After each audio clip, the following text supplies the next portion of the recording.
The first thing Obehi noticed was the silence. Not the silence of an empty room. Not the silence of a house at 3 in the morning when even the walls have stopped listening. This was the silence of a man who had decided, before she ever walked through the door, that she did not exist. That silence had a texture. It pressed against her skin like cold glass in January, deliberate, architectural, the kind of silence that men like Kang Yi-jun did not stumble into by accident. They built it. Brick by brick. Decision by decision. The way you build a wall around something you are afraid to feel. She stood at the entrance of the Grand Hyatt's private ceremony hall in a white lace gown her father had flown in from Lagos 3 days ago. The fabric was cathedral-worthy. The embroidery alone had taken a woman in Ikoyi 4 months to complete.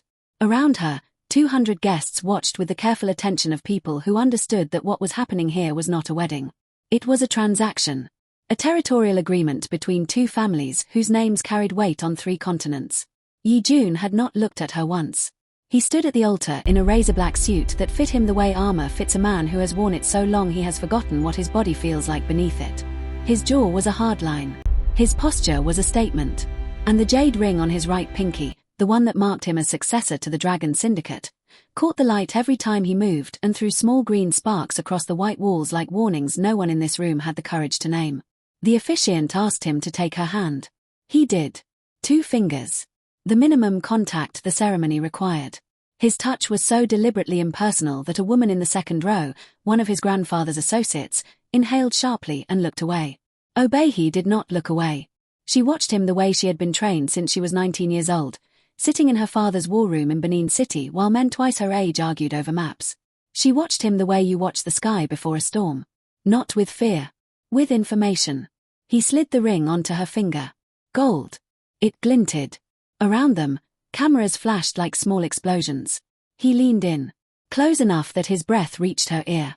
Close enough that the guests closest to the altar would later tell people it looked almost tender.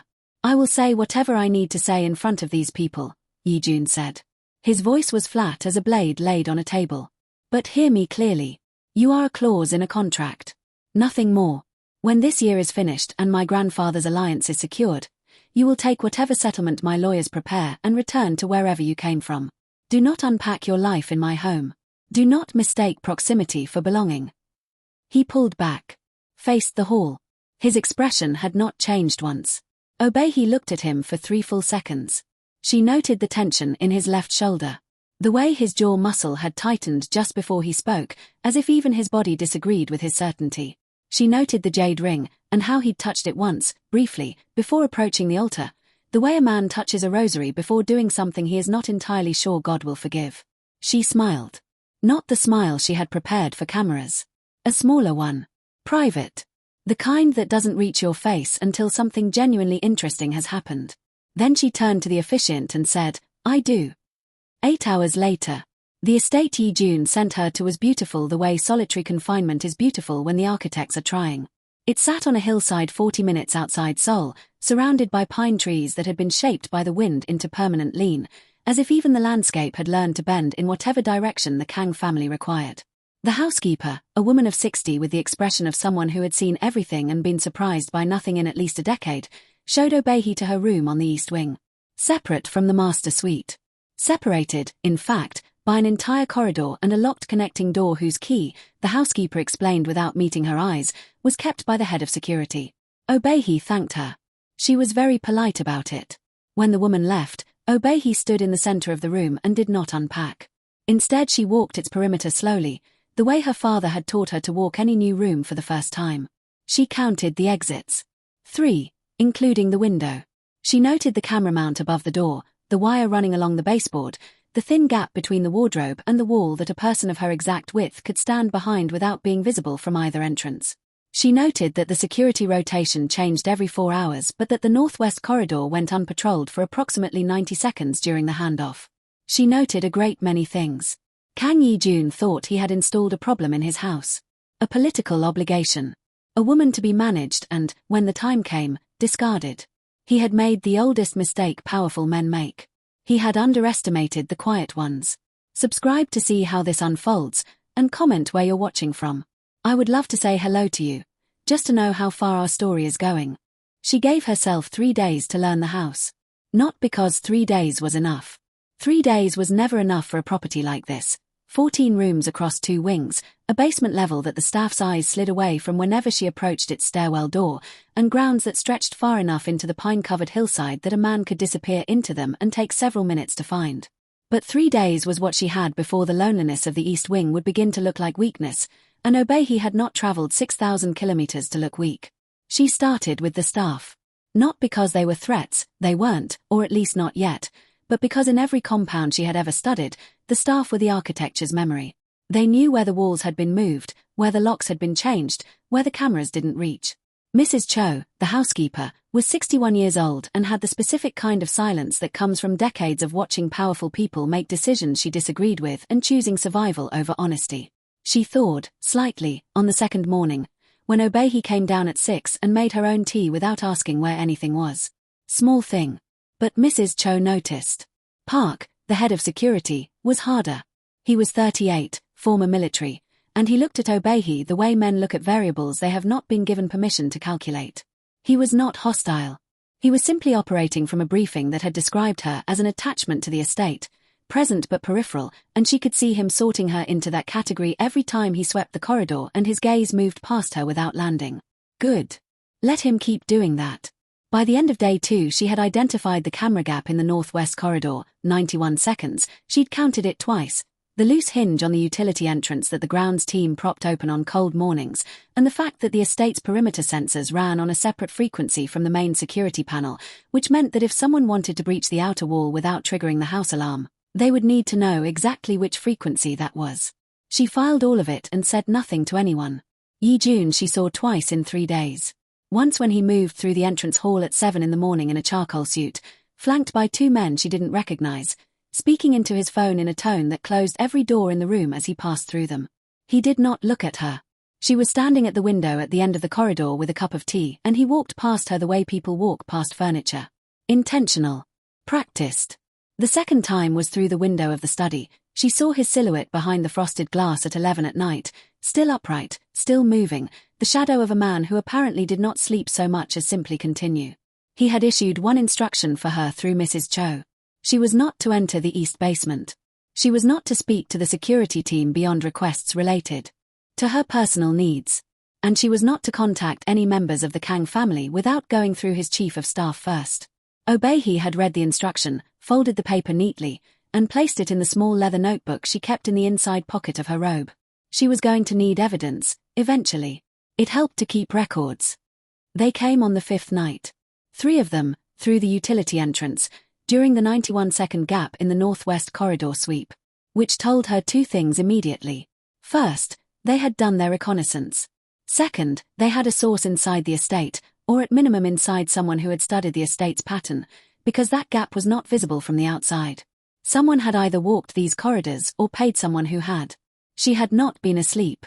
She was rarely asleep before 2 in the morning. Her body had never fully adjusted to Seoul's winter dark, which fell too early and sat too heavy, and so she spent her late evenings at the small desk by the window, working through the documents her father had forwarded before the wedding. Intelligence files, mostly. The kind that did not carry official headings. When the motion sensor she had rigged to the utility stairwell, a simple pressure wire, the kind her father's security chief had taught her to construct from materials available in any kitchen, triggered at 11:47, she did not panic. Panic, her father had told her at 19, is what happens when your body knows something your mind hasn't caught up to yet. Stay ahead of your body. Always. She was already moving by the time the first man reached the second-floor landing. Her room was empty when they entered it. The bed was staged. She'd learned that from a chapter on safe houses, a pillow arranged under the duvet in the approximate shape of a sleeping person, a detail that bought her 11 seconds while the first man approached the bed and the other 2 spread to cover the window and the bathroom door. 11 seconds was enough. She came out of the gap between the wardrobe and the wall, the gap she had identified on day 1, and took the man nearest the bathroom door first. Pressure point behind the ear, sharp and precise, the way you'd press a key into a lock if you knew exactly where the tumbler Saturday. He went down without a sound. The second man turned and she was already moving, using the momentum of his own pivot against him, and the third had just enough time to understand that something had gone deeply wrong before she removed the threat he posed in a manner that would leave him with a headache for 3 days and no memory of the last 20 seconds. She zip-tied all 3 to the radiator with the cable ties from her desk drawer. She had brought 4, which she had thought was possibly overcautious when she packed them in Lagos. It turned out to be exactly right, and she was sitting at her desk with her notebook open and a pen in her hand when Park and 2 of his team burst through the door 4 minutes later, weapons drawn, processing the scene with the particular stunned silence of professionals confronting a situation that had resolved itself without them. Park looked at the 3 men on the floor. He looked at Obehi. He looked at the notebook. "I've written down their entry point," she said, without looking up. "And the gap in your northwest sweep. You'll want to fix that.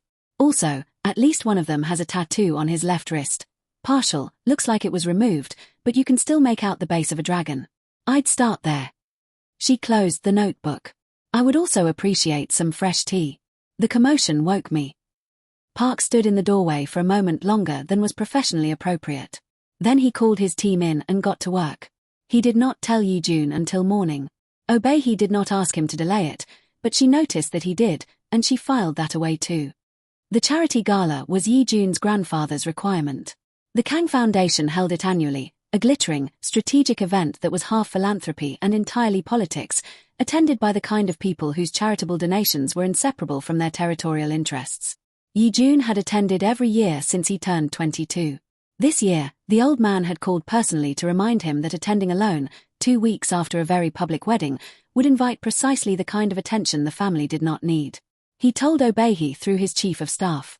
She received the message, confirmed her attendance, and asked only that she have access to the estate's car and 2 hours at a shopping district of her choosing beforehand. He almost said no. She could tell. The chief of staff's pause before relaying her confirmation had that particular hesitation of a man who had presented a request to someone and watched them resist it for several seconds before conceding. She found this interesting. The gala was held in a private hall in Gangnam, the kind of building that had no exterior signage because everyone who needed to know about it already did. Hyunjun was waiting at the base of the car steps when she arrived, standing with the jade ring and the charcoal suit and the expression of controlled boredom he wore the way other men walk alone. He turned when the car door opened. He said nothing, but something moved in his jaw. She had worn deep gold, a silk wrap over a structured silhouette, the neckline and cuffs edged in a dark Kent weave pattern that a designer in Lagos had spent 3 days cutting by hand. Her earrings were long, hammered bronze. Her hair was up, crowned with a thin band of twisted gold wire that her mother had given her at 21 and told her to save for a room that deserved it. This room, she had decided, counted. She walked toward him and stopped at precisely the right distance. Close enough for appearances. Far enough that nothing about it was an invitation. "Shall we?" she said. The room noticed her in the way that rooms notice things that don't quite fit their expectations, which is to say, immediately and entirely. Conversations paused. Heads turned with the rehearsed casualness of people who have spent years pretending not to stare at things that fascinate them. A woman in the third cluster near the bar said something behind her champagne glass to the man beside her, and the man looked over and then kept looking, the way people look at things The first gift arrived on a Tuesday. It was a book, a dense academic volume on West African maritime trade networks, published by a university press in Accra, the kind of text that did not exist in Korean bookshops and required someone to make a specific international order from a specific supplier who specialized in academic imports. Mrs. Cho left it outside Obehi's door with no note.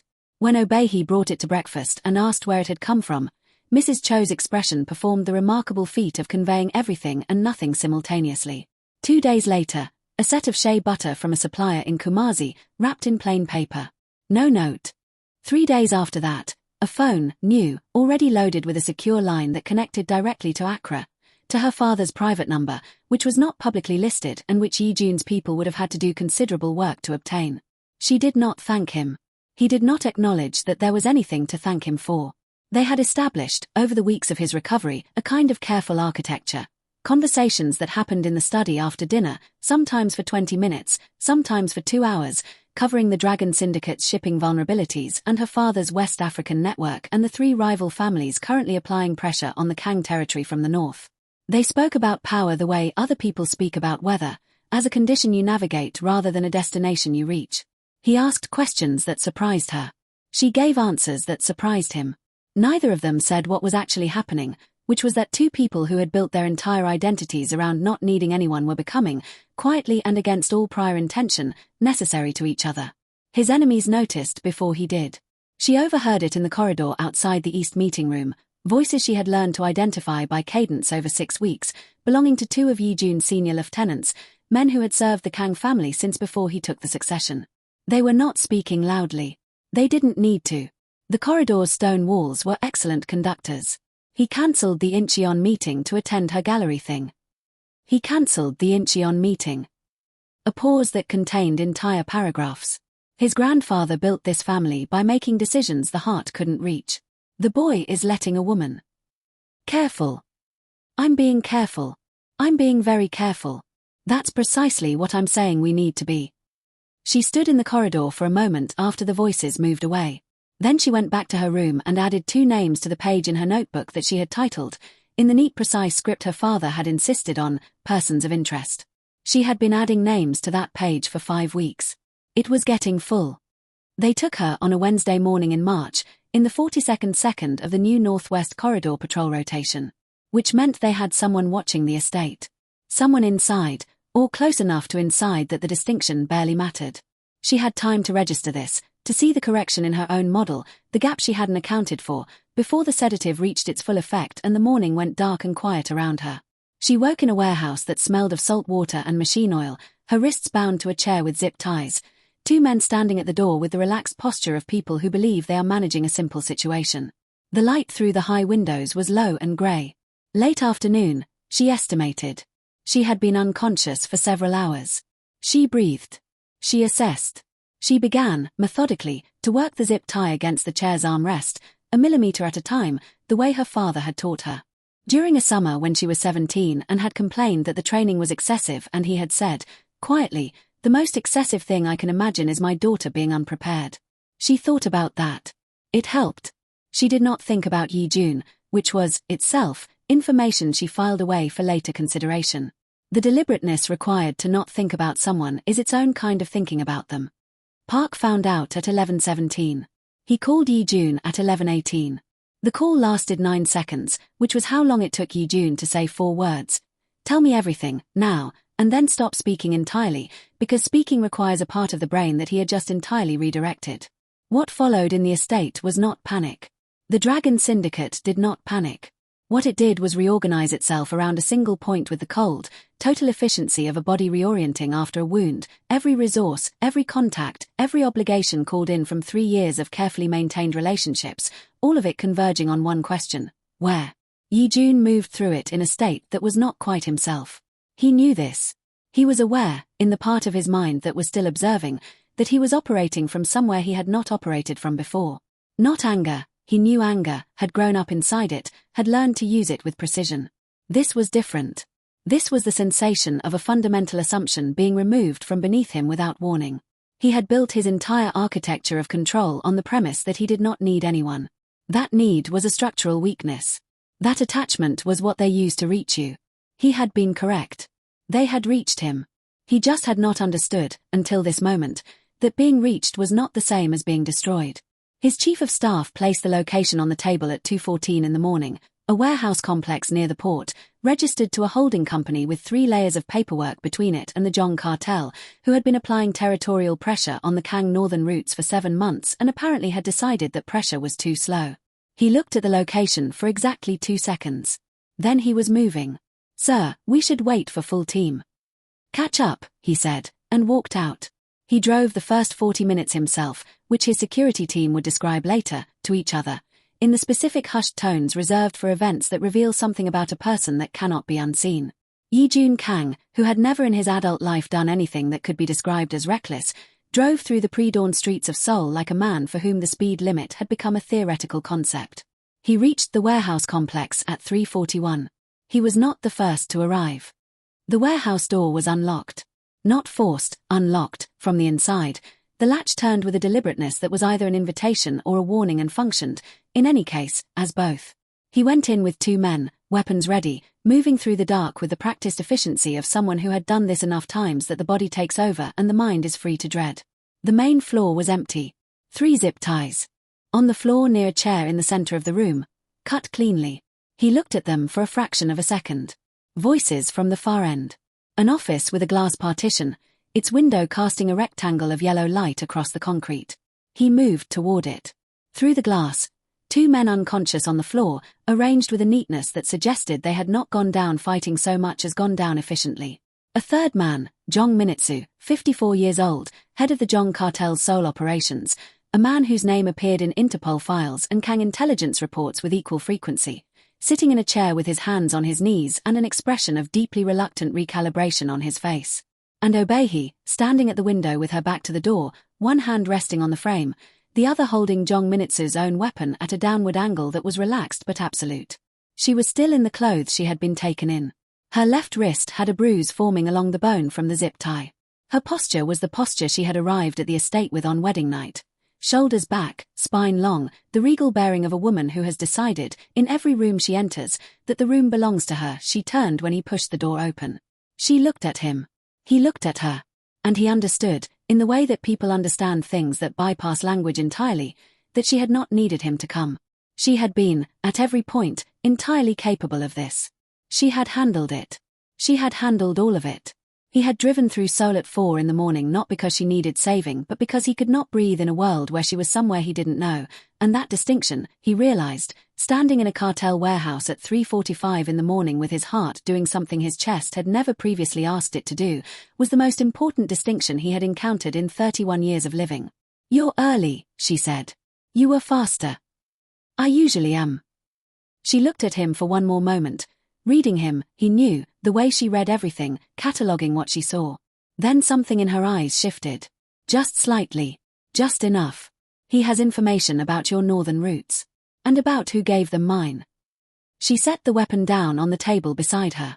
"I thought you should be here for that part." Jong Minitsu talked for 40 minutes. He talked with the comprehensive honesty of a man who has weighed his options and concluded that the woman who disarmed 2 of his men and walked out of a zip-tied chair without making a sound is not a person he wants to antagonize further. He talked about the Northern Route intelligence, about the months of surveillance, about the source inside the Kang estate who had provided patrol schedules and the new bride's movement patterns. The name he gave, when he finally reached it, was Kim Jae-won, Yi-jun's chief of staff. The man who had been with him for 6 years. Who had stood in the study doorway the night Obehi performed the surgery and said "I'll call DR," before being cut off. Who had, for 6 years, occupied the position closest to Yi-jun's operations, his schedules, his intelligence, his vulnerabilities. The man who had, for at least 18 months, been feeding the Jong cartel a metered stream of exactly what they needed to eventually reach Yi-jun in a manner that looked like opportunity rather than orchestration. Yi-jun received the name and said nothing. That specific nothing, flat, final, a door being closed from the inside, told his men everything they needed to know about what was going to happen next. They reached the Kang headquarters at 6 in the morning, the sky just beginning its first grey suggestion of light over the city. Jae-won was already at his desk. He was always at his desk first. It had been, for 6 years, one of the things Yi-jun had trusted about him. He looked up when Yi-jun entered. He was good, genuinely, professionally good, and his face gave almost nothing. Almost. Obehi had come in behind Yi-jun and stopped 3 steps inside the door.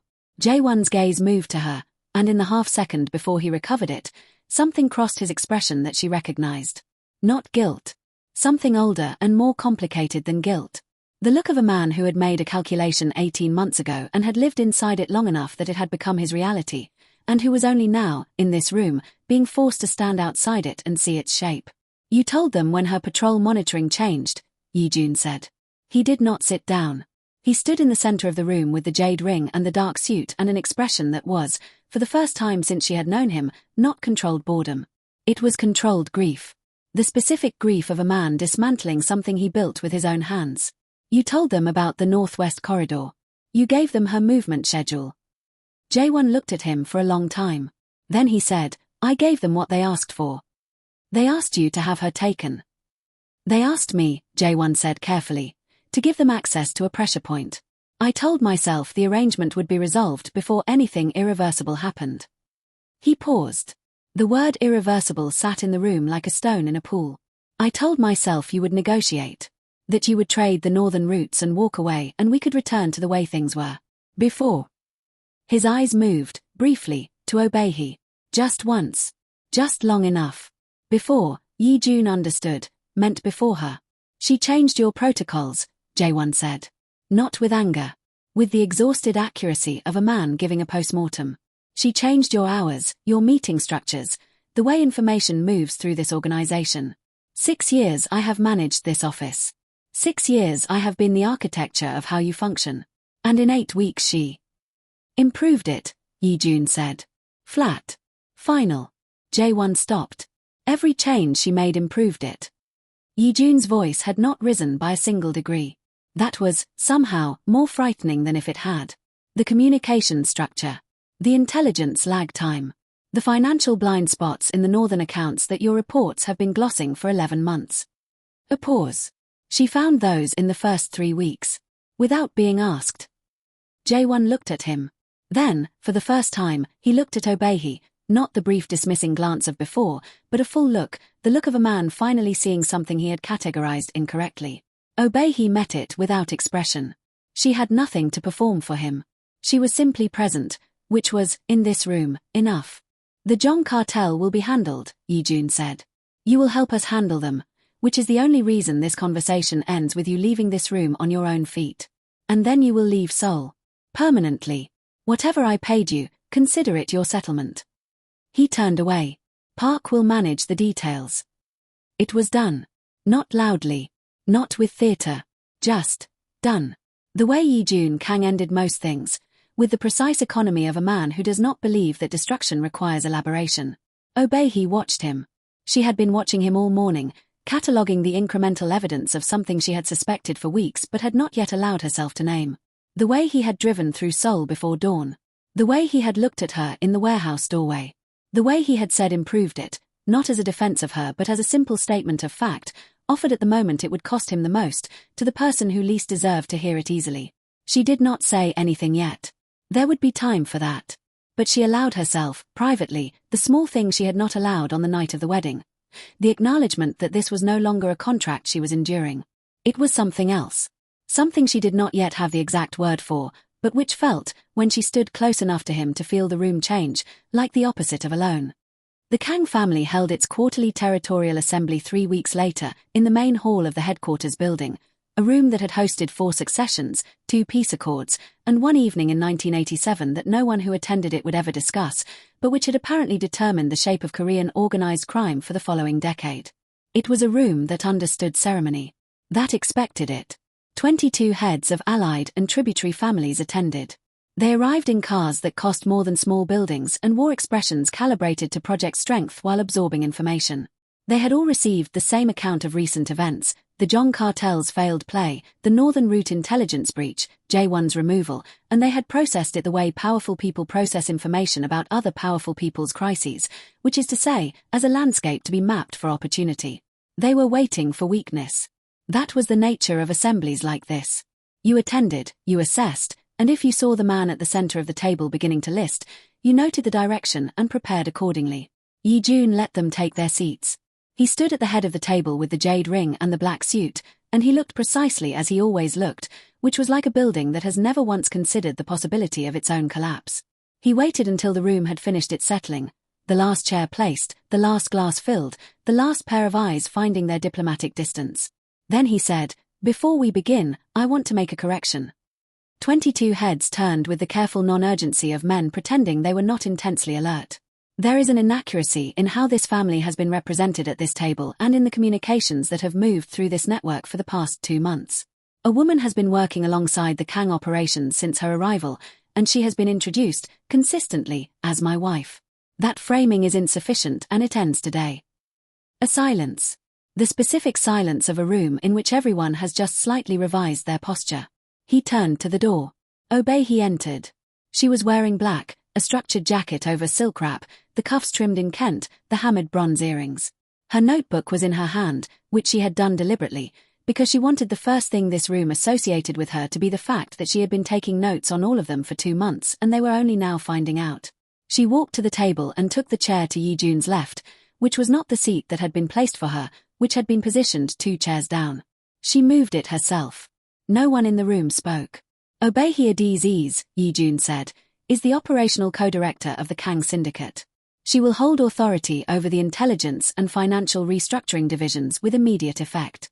Decisions within those divisions require her approval. Communications regarding the West African Alliance route go through her, not through intermediaries. He paused, and what entered the pause was not a threat, not a declaration, but something that in a different room and a different life might have been called pride. She identified the northern route breach 3 days before our intelligence team. She managed the Jong situation independently and without support, and then chose to share the resolution rather than the credit. If you are sitting at this table and you are calculating whether the Kang family has developed a weakness, I want to correct that calculation for you right now, and only once. He looked at the room. The room looked back. She is not my weakness, he said. She is the reason the Kang family survived the last 2 months intact. Anyone who cannot distinguish between those two things is someone whose judgment I cannot afford at this table. The silence that followed was not hostile. It was the silence of 22 intelligent people doing rapid and significant revision work. Obehi had sat through silences like this before, in her father's boardrooms, in Accra and Lagos, and once in a shipping office in Dakar where the silence had lasted 4 full minutes before the man across the table extended his hand. She knew how to wait inside them. She had good posture and an excellent memory, and she had been taking notes for 2 months, and every man in this room knew it now, and that knowledge was doing its work. The first to speak was the oldest man at the table, head of a tributary family whose name was in the Kang records going back 2 generations. He had a face like a topographic map of every hard decision he had ever made, and he looked at Obehi for a long moment before he said, in Korean that was very precise and very deliberate, "Your father is Emeka." "He is," she said, in the same register. "He turned down a Yakuza partnership in 2019. We thought he was being stubborn. He was waiting for something better." "He was," she said. "He usually is." The old man looked at her for another moment. Then he nodded, once, the specific nod of a man who has been running a calculation and has arrived at a satisfactory result. He reached for his glass. The room, reading him the way rooms read their elders, collectively exhaled a degree of tension and followed. It was not a coronation. It was not a fairy tale. It was 22 powerful people making a pragmatic assessment and arriving, each in their own time, at the same conclusion. Which was, Obehi thought, the only kind of acceptance that was actually worth having. Not the kind granted from sentiment. The kind earned through the unambiguous presentation of evidence. After the assembly, when the last car had pulled out of the Kang compound and the hall had been left to the quiet authority of its own history, Yi-jun stood at the window and Obehi stood beside him, close but not touching, looking out over the city lights that spread below them like a second sky. "You moved the chair," he said. "The chair they placed for me was a guest chair," she said. "I'm not a guest." He looked at her. That look again, the one she had first seen in the warehouse doorway, which she had filed under a category she had not yet labeled. She understood it better now. It was the look of a man who had spent 31 years constructing a very specific idea of strength and had recently been introduced to a version of it he had not previously encountered, and was still, quietly, revising everything. "No," he said. "You are not." She turned back to the window. Below them, Seoul moved and breathed and conducted its 10,000 negotiations, entirely unaware that in a room above it 2 people had just stopped performing the roles they had been assigned and started occupying the ones they had built. It was not a grand moment. It did not have a soundtrack. It was simply 2 people standing at a window in the dark, close enough that their shoulders nearly touched, in a silence that was, for the first time since a cold wedding hall and a whispered cruelty and a gold ring placed on her finger by a man who thought she was a clause. Entirely, finally, theirs. Subscribe, like, and comment where you're watching from. I would love to say hello to you, just to know how far our story is going.